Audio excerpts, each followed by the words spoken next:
Président, mon introduction sera le point dont M. Schulz, notre collègue Schulz, a parlé. C'est-à-dire, moi je vais faire, je vous l'annonce, jeudi, la proposition aux conférences des présidents de convoquer M. Van Rompuy, M. Barroso et M. Juncker pour parler de la gouvernance économique dans la zone euro. Ils ont été désignés par le Conseil de faire des propositions pour le sommet de décembre. Moi, je crois qu'on a tout intérêt d'organiser un débat avec eux en novembre à Strasbourg sur le contenu de leur projet.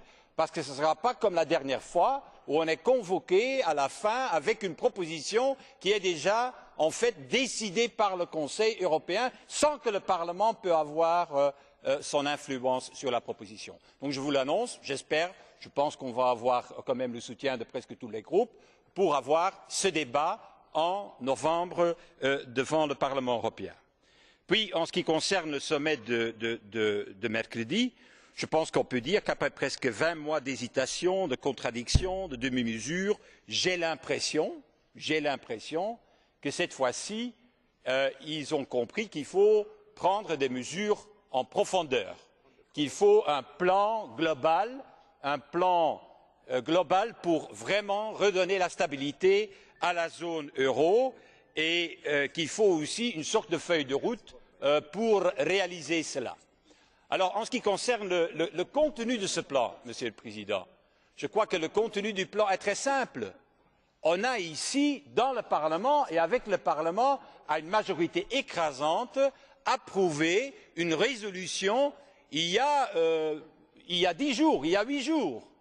Et cette résolution reprend les 7 grandes mesures qu'il faut prendre dans ce plan pour redonner la stabilité à la zone euro. Il ne faut rien réinventer, il ne faut pas discuter. On a décidé d'une résolution claire et nette sur les 7 grandes réformes à faire au niveau de la zone euro. Et je crois qu'on a tout intérêt, ici dans ce débat, et peut-être vous, Monsieur le Président, quand vous allez mercredi, je suppose que vous êtes là mercredi pour donner votre, je dirais, traditionnelle introduction au sommet européen, je vous demande de répéter ces 7 points que le Parlement européen demande pour stabiliser la zone euro, c'est-à-dire une solution durable pour la Grèce, c'est un plan européen pour recapitaliser les banques, parce que ce n'est pas avec des mesures au niveau national qu'on va le faire, c'est un plan européen qu'il nous faut, c'est-à-dire aussi renforcer le fonds de sauvetage et puis les autres points qu'on a mis dans notre résolution. Alors là-dedans, et soyons honnêtes entre nous, il y a un point qui est crucial pour les prochains jours et les prochaines semaines. On peut parler de tout, de la gouvernance économique, on peut parler du gouvernement économique, on peut parler de l'union fiscale et économique dont on a besoin, de recapitaliser les banques. Tout ça, c'est très important, il faut le répéter mercredi aux chefs d'État et de gouvernement, mais le point essentiel, c'est connu. C'est comment renforcer le fonds de sauvetage. C'est de ça qu'il s'agit mercredi, de rien d'autre. Pour le reste, ils vont dire, bon, on va faire des avances pour le sommet de décembre, mais essentiellement c'est ça. Comment on va renforcer? Mme Wortmann Kool a parlé de bazooka. Est-ce que le bazooka va être là? Quand on parle des marchés financiers, eux, ils n'ont pas seulement de la munition légère. Quand on parle des marchés financiers, c'est de l'arme lourde dont on parle. Eh bien, je peux vous dire que la proposition qui va être approuvée mercredi existe déjà. Elle circule dans les couloirs, le renforcement du fonds de sauvetage. Pas dans les couloirs du Parlement européen, dans les couloirs du Reichstag. C'est là qu'on est en train de diffuser la proposition. Je l'ai ici, la proposition qui va être approuvée mercredi.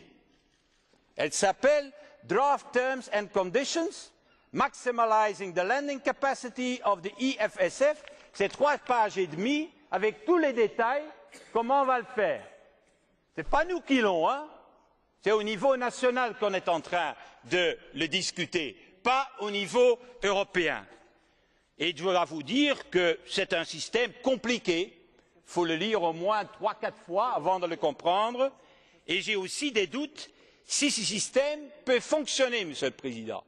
Parce que c'est un système avec lequel on va donner une assurance de 20%, c'est déjà dans la presse, hein, à tous les bons, à toutes les obligations qui sont émises par les pays en difficulté. Si c'est l'Espagne, si c'est l'Italie ou d'autres, on va donner 20%. Faute de pouvoir augmenter les moyens du fonds de sauvetage, faute d'un désaccord entre les pays membres de faire intervenir la Banque centrale européenne, faute d'immédiatement mettre je dirais, dans la pratique un système d'un marché obligataire unique, qu'est-ce qu'on fait? On refait une mesure nationale, on dit les États doivent continuer à émettre leurs obligations et nous, Européens, allons donner une garantie de 20%. Bien, je vous dis, j'ai mes doutes que ça va marcher. 20%. Nous allons octroyer une décote de 60% à la Grèce et en même moment, on espère qu'une garantie de 20% va calmer les marchés.